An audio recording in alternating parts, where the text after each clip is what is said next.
Goods and services tax, जिसे आमतौर पर जीएसटी कहा जाता है, भारत के इनडायरेक्ट टैक्स सुधारों में एक बहुत बड़ा माइलस्टोन है।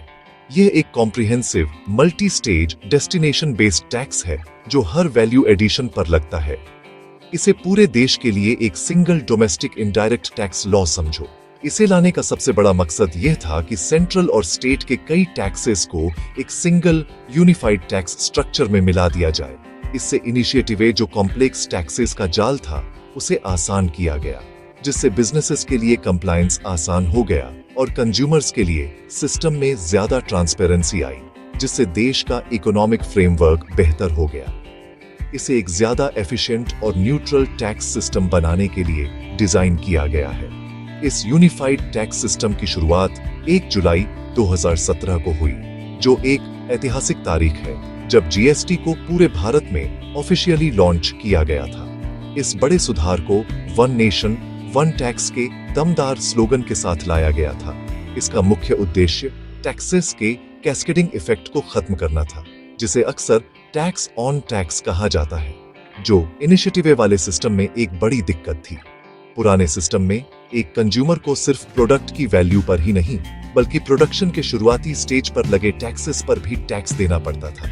जीएसटी को इस दिक्कत को ठीक करने के लिए डिजाइन किया गया था, जिसमें बिजनेसेस को उनके इनपुट्स पर दिए गए टैक्सेस का क्रेडिट क्लेम करने की इजाजत दी गई, जिससे यह सुनिश्चित हुआ कि फाइनल कंज्यूमर को सप्लाई चेन में आखिरी डीलर द्वारा लगाए गए जीएसटी का ही बोझ उठाना पड़े। जीएसटी लागू होने से इनिशिएटिव भारत का टैक्सेशन सिस्टम बिखरा हुआ और कॉम्प्लिकेटेड था। सेंट्रल और स्टेट गवर्नमेंट्स दोनों कई तरह के टैक्स लगाती थी, जिससे कंप्लायंस की जरूरतों का एक लैबिरिंथ बन गया था। उदाहरण के लिए केंद्र सरकार central excise duty, service tax और कई सेस लगाती थी, जबकि राज्य सरकारें value added tax, entertainment tax, luxury tax और ऑक्ट्रॉय लगाती थी।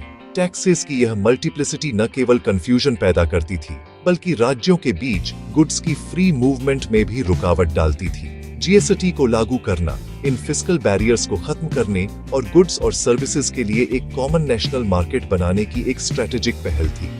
जीएसटी लागू करने का प्राइमरी मकसद पूरे भारत में एक सीमलेस और यूनिफाइड इकोनॉमिक मार्केट बनाना था। ज्यादातर मौजूदा इनडायरेक्ट टैक्सेस को इसमें शामिल करके इसका लक्ष्य एंड कंज्यूमर के लिए गुड्स और सर्विसेज की कुल लागत को कम करना था।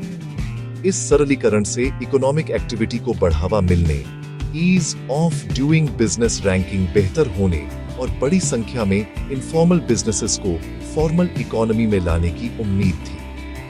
नए सिस्टम ने एक ज्यादा ट्रांसपेरेंट और अकाउंटेबल टैक्सेशन स्ट्रक्चर का वादा किया, जहां गुड्स और सर्विसेज के फ्लो को इलेक्ट्रॉनिकली ट्रैक किया जा सकता था, जिससे टैक्स चोरी पर अंकुश लगता और सरकार के लिए कुल टैक्स कलेक्शन में सुधार होता।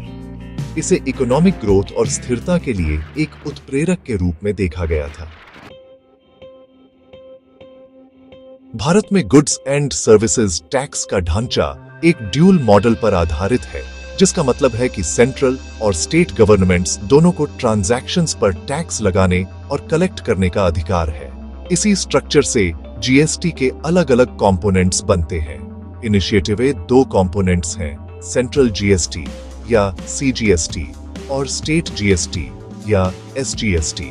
ये दोनों टैक्स गुड्स और सर्विसेज के सभी ट्रांजैक्शंस पर लगते हैं जो एक ही राज्य के अंदर होते हैं। इन्हें इंट्रा स्टेट ट्रांजैक्शंस कहते हैं। जब आप अपने ही राज्य में कोई प्रोडक्ट खरीदते हैं या कोई सर्विस लेते हैं, तो आप जो कुल टैक्स देते हैं वह सेंट्रल गवर्नमेंट और संबंधित स्टेट गवर्नमेंट के बीच बराबर बढ़ जाता है।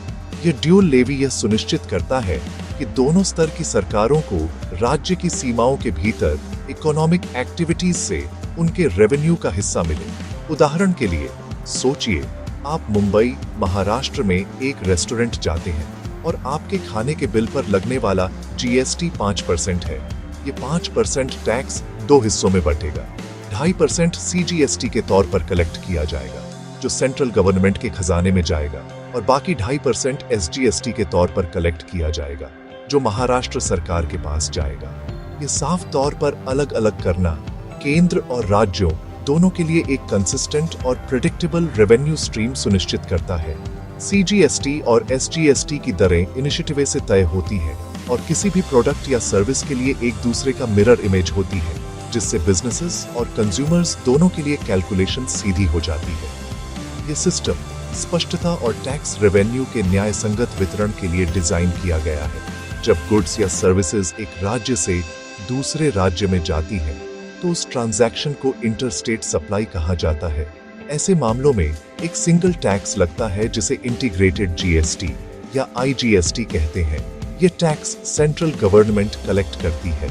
IGST असल में लागू CGST और SGST दरों का योग होता है। उदाहरण के लिए, अगर आप दिल्ली में रहते हैं और बेंगलुरु कर्नाटक में बैठे किसी सेलर से ऑनलाइन लैपटॉप ऑर्डर करते हैं तो यह ट्रांजैक्शन इंटरस्टेट है। अगर लैपटॉप के लिए GST दर 18% है तो आपको खरीदारी पर 18% IGST देना होगा।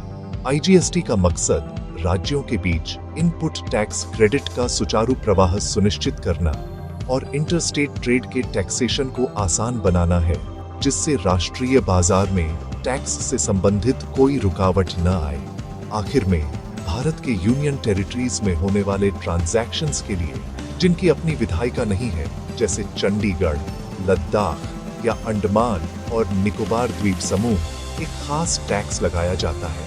इसे यूनियन टेरिटरी GST या UTGST कहते हैं। यह SGST की तरह ही काम करता है, लेकिन यूनियन टेरिटरी की सरकार द्वारा लगाया जाता है। तो एक इंट्रा यूनियन टेरिटरी ट्रांजैक्शन के लिए लगाए गए टैक्स CGST और UTGST होंगे। उदाहरण के लिए, चंडीगढ़ के भीतर की गई खरीदारी पर CGST और UTGST लगेगा। ये सुनिश्चित करता है कि भारत के सभी क्षेत्रों में टैक्स स्ट्रक्चर एक जैसा रहे, चाहे वे राज्य हो या यूनियन टेरिटरीज, जिससे एक यूनिफाइड टैक्स सिस्टम का सिद्धांत बना रहे। GST का असर हमारे रोजमर्रा के जीवन में लगभग हर फाइनेंशियल ट्रांजैक्शन में दिखता है। शॉपिंग मॉल की एक आम ट्रिप का उदाहरण लेते हैं। जब आप जूतों की एक जोड़ी खरीदते हैं तो आप जो फाइनल प्राइस देते हैं उसमें GST शामिल होता है। अगर आप बिल को ध्यान से देखेंगे तो आपको कॉस्ट का ब्रेकडाउन दिखेगा। बिल में जूतों की बेस प्राइस दिखेगी और फिर उसमें अलग से CGST और SGST की रकम बताई जाएगी अगर आपने उन्हें अपने राज्य के अंदर खरीदा है। उदाहरण के लिए, 2000 रुपये की जूतों की एक जोड़ी पर 18% GST दर के साथ बिल में 180 रुपये CGST के रूप में दिखेंगे, जो 9% है, और दूसरे 180 रुपये SGST के रूप में, ये भी 9%, जिससे कुल कीमत 2360 रुपये हो जाएगी। ये ट्रांसपेरेंसी आपको, कंज्यूमर को, ये देखने देती है कि आप सेंट्रल और स्टेट गवर्नमेंट्स दोनों को कितना टैक्स दे रहे हैं। इसी तरह जब आप किसी रेस्टोरेंट में खाना खाने का फैसला करते हैं तो GST आपके अनुभव का हिस्सा बन जाता है। मान लीजिए आपने और आपके परिवार ने 1500 रुपये का खाना खाया। रेस्टोरेंट आमतौर पर फूड सर्विसेज पर 5% GST चार्ज करते हैं। आपके फाइनल बिल में यह दिखेगा। कुल टैक्स 75 रुपये होगा, जिसे आगे 37 रुपये 50 पैसे CGST और 37 रुपये 50 पैसे SGST में बांटा जाएगा। GST से इनिशिएटिव बिल में वैट और सर्विस टैक्स जैसे कई टैक्स शामिल होते थे, जो अक्सर कंफ्यूजिंग होते थे और कैस्केडिंग इफेक्ट के कारण कुल टैक्स का बोझ ज्यादा हो जाता था। GST इसे एक सिंगल ट्रांसपेरेंट टैक्स रेट लगाकर सरल बनाता है, जिससे ग्राहकों के लिए फाइनल कॉस्ट को समझना आसान हो जाता है और रेस्टोरेंट मालिकों के लिए अपनी टैक्स कंप्लायंस को मैनेज करना आसान हो जाता है। इस यूनिफाइड सिस्टम के फायदे सिर्फ कंज्यूमर होने तक ही सीमित नहीं हैं। सेलर्स और मैन्युफैक्चरर्स के लिए GST सिस्टम ने पूरे प्रोसेस को स्ट्रीमलाइन कर दिया है। पुराने सिस्टम में एक राज्य में एक मैन्युफैक्चरर दूसरे राज्य में एक होलसेलर को गुड्स बेचते समय सेंट्रल एक्साइज और सेंट्रल सेल्स टैक्स जैसे कई टैक्सेस से निपटना पड़ता था और फिर होलसेलर को वैट से निपटना पड़ता था। इससे एक कॉम्प्लेक्स चेन बन गई थी जहां पिछले टैक्सेस के ऊपर टैक्स लगाए जाते थे।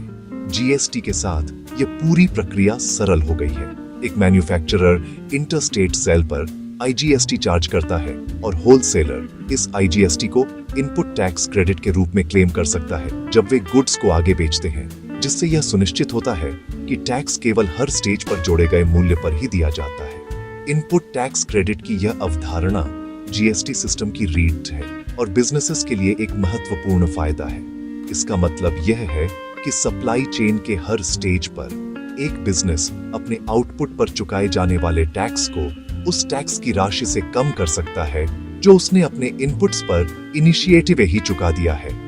उदाहरण के लिए, एक फर्नीचर बनाने वाला जो 10,000 रुपए में लकड़ी खरीदता है और 1,800 रुपए जीएसटी देता है, वह तैयार टेबल बेचते समय इस 1,800 को क्रेडिट के रूप में क्लेम कर सकता है।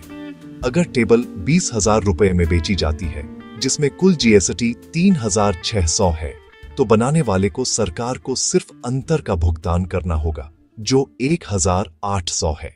यह mechanism tax on tax effect को रोकता है और प्रोडक्शन की लागत को कम करता है, एक फायदा जो आखिरकार फाइनल कंज्यूमर तक पहुंच सकता है। Goods and services tax system में बदलाव से कंज्यूमर्स और बिजनेसेस दोनों को बहुत फायदे हुए हैं, जिससे भारत की इकोनॉमिक लैंडस्केप में बहुत सुधार आया है। पुराने बिखरे हुए टैक्स सिस्टम के मुकाबले सबसे बड़ा फायदा कैस्केडिंग टैक्स इफेक्ट का खत्म होना है। इनिशिएटिव कंज्यूमर्स अनजाने में टैक्स पर टैक्स देते थे, जिससे गुड्स और सर्विसेज की कीमतें बढ़ जाती थी। सप्लाई चेन के हर स्टेज पर बिजनेसेस को इनपुट टैक्स क्रेडिट क्लेम करने की इजाजत देकर जीएसटी यह सुनिश्चित करता है कि टैक्स केवल नेट वैल्यू एडिशन पर ही लगे। इससे कई कमोडिटीज पर कुल टैक्स का बोझ कम हुआ है, जिससे वे एंड कंज्यूमर के लिए ज्यादा किफायती हो गई हैं और एक ज्यादा कंपेटिटिव मार्केट का माहौल बना है। बिजनेसेस के लिए, खासकर छोटे और मध्यम आकार के उद्यमों के लिए, जीएसटी ने कंप्लायंस प्रोसेस को बहुत आसान कर दिया है। पुराने सिस्टम में बिजनेसेस को अलग अलग टैक्स कानूनों की उलझन से निपटना पड़ता था, कई रिटर्न फाइल करने पड़ते थे और सेंट्रल और स्टेट दोनों स्तरों पर अलग अलग टैक्स अथॉरिटीज से निपटना पड़ता था। जीएसटी इन सभी को एक सिंगल यूनिफाइड सिस्टम में मिला देता है। एक कॉमन रजिस्ट्रेशन, नियमों का एक कॉमन सेट और रिटर्न फाइल करने और टैक्स चुकाने के लिए एक कॉमन पोर्टल के साथ बिजनेसेस पर एडमिनिस्ट्रेटिव बोझ काफी कम हो गया है। यह सरलीकरण न केवल समय और संसाधनों की बचत करता है, बल्कि ज्यादा बिजनेसेस को फॉर्मल इकोनॉमी में आने के लिए भी प्रोत्साहित करता है, जिससे देश का टैक्स बेस बढ़ता है और राष्ट्रीय रेवेन्यू में समदान होता है। जीएसटी के लागू होने से एक यूनिफाइड नेशनल मार्केट बनाने में भी मदद मिली है। जीएसटी से इनिशिएटिव राज्यों के बीच गुड्स की आवाजाही ऑक्ट्रॉय जैसे कई एंट्री टैक्सेस और अलग अलग राज्य स्तरीय वैट दरों से बाधित होती थी। ये फिस्कल बैरियर्स का काम करते थे, जिससे भारतीय बाजार खंडित हो जाता था और सप्लाई चेन लॉजिस्टिक्स जटिल हो जाते थे। इन राज्य स्तरीय टैक्सेस को इसमें शामिल करके और पूरे देश में एक समान टैक्स स्ट्रक्चर लागू करके जीएसटी ने गुड्स की सुचारू आवाजाही को आसान बनाया है। इससे लॉजिस्टिकल एफिशिएंसी में सुधार हुआ है, ट्रांसपोर्टेशन लागत और ट्रकों के टर्नअराउंड समय में कमी आई है और इसने वास्तव में भारत को एक सिंगल कॉमन मार्केट में बदल दिया है, जिससे अंतर्राज्यीय व्यापार और वाणिज्य को बढ़ावा मिला है। संक्षेप में, गुड्स एंड सर्विसेज टैक्स सिर्फ एक टैक्स सुधार से कहीं ज्यादा है। यह एक महत्वपूर्ण इकोनॉमिक सुधार है जो भारत को एक ज्यादा एफिशिएंट, ट्रांसपेरेंट और यूनिफाइड इकोनॉमिक भविष्य की ओर ले जा रहा है। इनडायरेक्ट टैक्सेस के एक जटिल जाल को एक सरल टेक्नोलॉजी आधारित सिस्टम से बदलकर जीएसटी ने कंज्यूमर्स के लिए लागत कम की है, बिजनेसेस के लिए कंप्लायंस को सरल बनाया है और व्यापार में आने वाली बाधाओं को खत्म किया है। इसका महत्व टैक्स कलेक्शन को बढ़ाने, एक मजबूत डिजिटल ट्रेल के माध्यम से चोरी पर अंकुश लगाने और ईज ऑफ डूइंग बिजनेस को बढ़ावा देने की इसकी क्षमता में निहित है। जैसे जैसे यह सिस्टम और परिपक्व होगा, इससे भारतीय अर्थव्यवस्था को और मजबूत होने की उम्मीद है, जिससे यह वैश्विक मंच पर ज्यादा लचीली और प्रतिस्पर्धी बनेगी।